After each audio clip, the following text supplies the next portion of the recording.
कट्टो एक प्यारी सी मोटी सी मुर्गी का नाम था। वो एक मगरूर मुर्गी थी, किसी को खतरे में डालती थी। अगर कभी वो अंडा देती तो फिर उसके तेवर तो देखने वाले होते थे। टाख टाख करते घर सर पे उठा लेती थी। वो जिसके घर में रहती थी उसके मालिक का नाम विजय था और विजय ने कट्टो के लिए एक खूबसूरत घर बना दिया था। कट्टो के घर में नजर डाली, वो बहुत खुश हुआ और मुस्कुराने लगा।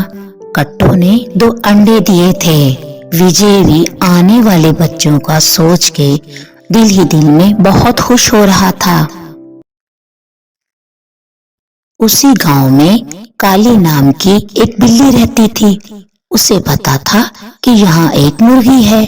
वो अक्सर उस घर में चक्कर लगाती रहती कि चांस मिले और मैं कट्टो को खा जाऊं। एक दिन वो कट्टो के पास आके खड़ी हो जाती है। उसने काफी दिनों से कोई बच्चा, कोई अंडा नहीं खाया था। अब उसका दिल चाह रहा था कि कोई गोश्त खाने को मिले। विजय ने दरवाजे को अच्छी तरह बंद कर दिया हुआ था और खेतों की तरफ चला गया। ये देख के काली उदास हो गई कि दरवाजा बंद है, फिर भी वो उसके घर के पास चली गई। लेकिन इस दरवाजे को खोलना उसके बस की बात नहीं थी और अंदर कट्टो बड़े आराम से बैठी हुई थी। काली ने इधर उधर देखा लेकिन उसका कोई हल नजर न आया कि दरवाजे को वो कैसे खोले। विजय के घर में टीटू नाम का एक कुत्ता भी था। जब बिल्ली ने टीटू को आते देखा तो फौरन वहां से दौड़ के भाग गई। कुछ दिन गुजर जाते हैं। कट्टो के सभी अंडों में से बच्चे निकल आते हैं। उन बच्चों की हिफाजत के लिए टीटू के साथ साथ विजय भी रहता था। एक दिन विजय किसी काम से बाजार गया था। इधर कट्टो के पास घर में टीटू भी नजर नहीं आ रहा था। काली ने जब ये कुछ देखा तो वो बड़ी खुश हुई कि आज मौका मिल गया है, आज बच्चों को भी खाऊंगी और साथ में कट्टो की भी खैर नहीं है। अरे वाह, आज तो मुझे मौका मिल गया। वो दोनों कहीं भी नजर नहीं आ रहे हैं। कट्टो के घर का दरवाजा बाहर से बंद नहीं था, उसने वो अंदर से ही बंद किया हुआ था। काली बड़ी खुश हो के आगे बढ़ी और कट्टो के घर के पास आ गई। ऐसे ही वो दरवाजे के पास पहुंची, उसने देखा कि दरवाजा तो अंदर से बंद है और तब वो दिल ही दिल में सोचने लगी कि कट्टो इतने चालाक कैसे हो गए, अंदर से दरवाजा बंद कर लिया। क्या करूं, अब मैं अंदर भी नहीं जा सकती। काली ने फिर से टीटू की आवाज सुनी कि वो भौंक रहा है और वो फौरन वहां से भाग गई। दूर जाके वो एक पेड़ के पीछे खड़ी हो गई। उसकी नजर कट्टो के घर के दरवाजे पे थी। अचानक उसने देखा कि मुर्गी के घर का दरवाजा खुला है और कट्टो बाहर खड़ी होकर अपने बच्चों को कुछ समझा रही थी। देखो मेरे प्यारे बच्चों, मैं बाहर जा रही हूँ और बहुत जल्द वापस आऊंगी और मैंने जैसे बताया है दरवाजा वैसे ही अंदर से बंद कर लेना। मेरे अलावा कोई कितना भी कहे आप लोगों ने दरवाजा बिल्कुल नहीं खोलना। ठीक है माँ, हम दरवाजा नहीं खोलेंगे। जब आप आओगे तभी हम दरवाजा खोलेंगे। चूजू ने दरवाजा अंदर से बंद कर लिया और कट्टो बाहर चली गई। उधर बिल्ली खुशी से नाच रही थी कि बच्चे अकेले हो गए हैं, अब मैं इन्हें खाऊंगी और नाश्ता करूंगी। वो दरवाजे के पास पहुंच गई। प्यारे बच्चों, दरवाजा खोलो। क्यों खोलेंगे हम दरवाजा? तुम कौन हो? मैं तुम्हारी आंटी हूँ आंटी।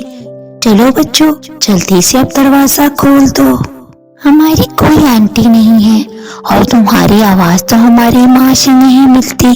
जाओ, हम दरवाजा नहीं खोलेंगे और जब माँ आएगी हम तभी दरवाजा खोलेंगे। हम अपनी माँ को जानते हैं, किसी और को नहीं। प्यारे बच्चों, मैं तुम्हारे लिए खाना और अच्छी अच्छी चीजें लेके आई हूँ, दरवाजा खोलो। क्या तुम हमारे लिए खाना लेके आई हो क्या तुम सच कह रही हो?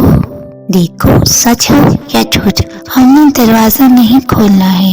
देखा, पता है ना हमारी माँ ने क्या कहा था कि मेरे अलावा किसी के लिए दरवाजा नहीं खोलना।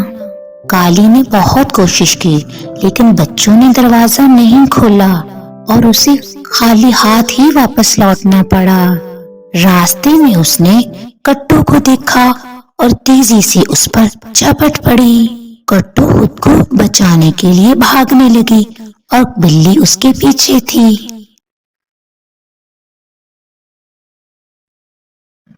भागते भागते कट्टू एक टोकरी के पीछे छुप गई।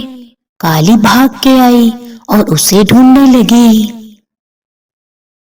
अचानक एक टोकरी हिलते हुए नजर आई। ये देख के काली मुस्कुराने लगी। उसे पता चल गया कि कट्टू इसी टोकरी के नीचे है। आज बच के कहाँ जाओगी कट्टू रानी? पहले तुम्हें खाऊंगी और फिर तुम्हारे बच्चों को हड़प करूंगी। अचानक टोकरी चलते चलते काली के पास आने लगी और अंदर से टीटू निकल आया। वो बड़ी तेजी से काली के ऊपर झपट पड़ा और फिर काली वहां से भाग गई। इधर कट्टू अपनी जान बचाकर बच्चों के पास लौट आए। बच्चों ने अपनी माँ को देख के खुशी की सांस ली। कुछ दिनों के बाद काली को एक बार फिर मौका मिलता है। वो धीरे धीरे बच्चों के पास आती है, उन्हें खाने का और चीजों का लालच देती है। बच्चों ने उस दिन भी दरवाजा नहीं खोला और उसे वहां से भगा देते हैं। काली वहां से मायूस होके अपने दोस्त के पास आ जाती है और अपने दोस्त के साथ मिलकर वो एक नया प्लान बनाती है कि किस तरह बच्चों को पकड़ा जा सकता है। फिर वो दोनों बच्चों के पास पहुंच गए। फिर काली की दोस्त बच्चों को धीमी आवाज में कहती है, बच्चों जल्दी से दरवाजा खोलो, तुम्हारी माँ बहुत तकलीफ में है। रास्ते में उसे एक चील ने पकड़ लिया है। अगर तुम वहाँ नहीं जाओगे तो जालिम चील तुम्हारी माँ को मार डालेगी। अपनी माँ खतरे में है, ये सुनकर बच्चे बाहर आ गए। तुम दोनों हमारे साथ चलो, मैं तुम्हें तुम्हारी माँ के पास ले जाती हूँ, बिल्ली ने कहा। बच्चों के पास कोई चारा नहीं था, वो काली के साथ चल पड़े। वो दोनों दिल ही दिल में हंसने लगे और खुश हो गए। थोड़ी दूर जाने के बाद अचानक सामने का मंजर देख के वो हैरान और परेशान हो गए और उनके पैरों के नीचे से जमीन निकल गई। सामने जय, कट्टू और टीटू खड़े थे। टीटू काली के ऊपर झपट पड़ा तो उन दोनों की टीटू के हाथों अच्छी तरह पिटाई होने लगी और कट्टू ने अपने बच्चों को खूब प्यार किया और बच्चों को बहुत मजा आ रहा था। फिर सबने मिलकर उन दोनों को वहां से भगा दिया। जैसे को तैसा मिल गया था। अब कट्टू और उसके बच्चे पूरी तरह महफूज हो गए थे।